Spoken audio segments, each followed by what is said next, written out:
अपने नियमित कार्यक्रम के अनुसार मैं अपने शोरूम जाने के लिए अपनी गाड़ी में बैठा और जाने के लिए निकलने ही वाला था कि मुझे किसी संत ने, जो साधु वेश में था, रोका और बड़े प्यार से टोकते हुए कहा, हम आए और तुम चल दिए। गाड़ी की खिड़की में से उसे देखते ही मैंने ड्राइवर को गाड़ी रोकने के लिए कहा और उस संत को संबोधित करते हुए कहा, क्यों, मैं अभी गया तो नहीं। और फिर मैं गाड़ी से बाहर आ गया। इतने में रसोइया एक गिलास नींबू पानी ले आया, जो मैंने उसे दे दिया। उसने वे खुशी से पी लिया और मैंने भी मुस्कुराते हुए उसे अंदर चलने के लिए कहा।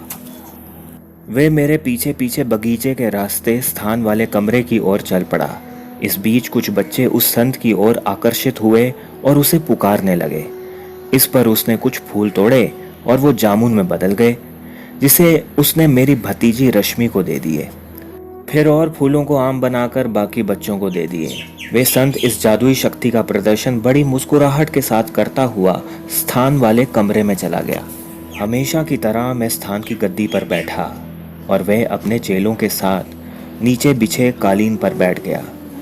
शिष्टाचार के नाते मैंने उसे भोजन के लिए पूछा तो उसने हाँ कर दी। मैंने रसोइये को भोजन लाने के लिए कहा। कुछ ही देर में जब एक प्लेट खाने की आई तो खाने से पहले संत ने उस रोटी की ऊपरी तह को खोला तो उसमें किशमिश थी, जो उसने मुझे खाने को कहा। सुनकर मैंने कहा कि मैं केवल अपने गुरुजी का दिया हुआ ही खाता हूँ। इतने में वे किशमिश का दाना उड़कर स्थान पर गिर गया।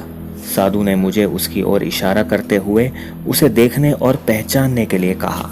मैं वहां से उठा और किशमिश का दाना उठाकर खा गया। उसने पूछा कि अब क्यों खाया, तो मैंने जवाब दिया, तुमने देखा नहीं, ये स्थान पर था, मैंने इसे वहीं से लिया है, यानी ये मुझे गुरुजी ने दिया है।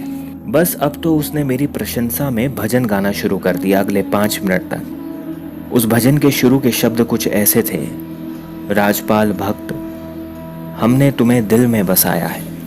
वे साधु कुछ मिनटों के लिए लगातार रचना करता गया और गाता रहा।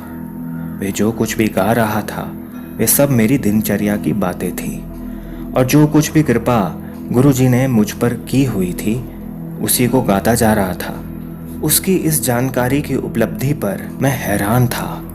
उसमें कोई भी खोट नहीं थी, केवल सत्य ही था और कुछ नहीं। इसके साथ साथ उसके इस संगीत की रचना में भी कोई कमी नहीं थी, मानो कि कोई बहुत अनुभवी संगीतकार हो। ये थी उस नौजवान साधु के साथ मेरी मुलाकात। शाम को जब मैं गुरुजी के पास पहुंचा तो मैंने उन्हें वे सब बड़ी उत्सुकता से बताया और उसके रहस्य की जानकारी प्राप्त करनी चाहिए तो गुरुजी ने उस पर कोई विस्तार पूर्वक जानकारी नहीं दी, बस मुस्कुरा दिए। और फिर कुछ लोग जो अंदर घुस आए थे उनका ध्यान उनकी ओर हो गया।